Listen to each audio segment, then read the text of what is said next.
पंतप्रधान आवास योजनेअंतर्गत मंजूर घरकुलाच्या शेवटच्या हप्त्यासाठी लाभार्थ्याकडून लाच मागितल्याप्रकरणी उंबरगाव तालुका पंढरपूर येथील ग्रामपंचायत अधिकारी आणि शिपाई यांना सोलापूर लाचलुचपत प्रतिबंधक विभागाने सापळा रचून पकडले।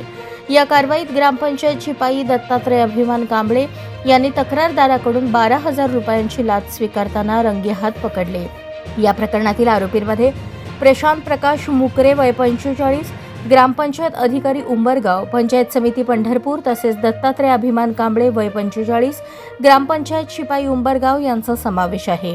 या दोघांविरुद्ध भ्रष्टाचार प्रतिबंधक कायद्यान्वये कलम 7(7)(अ) व 12 अंतर्गत गुन्हा नोंद करण्याची प्रक्रिया पंढरपूर ग्रामीण पोलीस ठाण्यात सुरू आहे।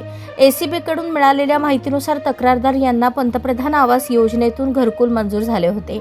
या योजनेअंतर्गत 1,20,000 रुपये अनुदान मंजूर झाले। मात्र घरकुलाचा शेवटचा हप्ता देण्यासाठी आरोपींनी तक्रारदाराकडे 20,000 रुपयांची लाच मागितली। 13 मार्च 2026 रोजी पडताळणी कारवाई दरम्यान ग्रामपंचायत शिपाई दत्तात्रय कांबळे यांनी स्वतःसाठी तसेच ग्रामपंचायत अधिकारी प्रशांत मुकरे यांच्यासाठी लाचेची मागणी केल्याचे निष्पन्न झाले। तडजोडीनंतर 12,000 रुपये देण्याचे ठरले। त्यानंतर 16 मार्च रोजी एसीबीच्या पथकाने सापळा रचला असता ग्रामपंचायत शिपाई दत्तात्रय कांबळे यांनी तक्रारदाराकडून 12,000 रुपयांची लाच स्वीकारताना रंगेहात पकडण्यात आले। ही कारवाई एसीबी पुणे परिक्षेत्राचे पोलीस उपायुक्त पोलीस अधीक्षक शिरीष सरदेशपांडे, अप्पर पोलीस अधीक्षक अजित पाटील, पोलीस उपअधीक्षक प्रशांत चौगुले यांच्या मार्गदर्शनाखाली करण्यात आली। कारवाईत पोलीस निरीक्षक रवींद्र लांभाते, पोलीस निरीक्षक शैलेश पवार तसेच एसीबी सोलापूरच्या पथकातील अधिकारी व कर्मचारी सहभागी होते।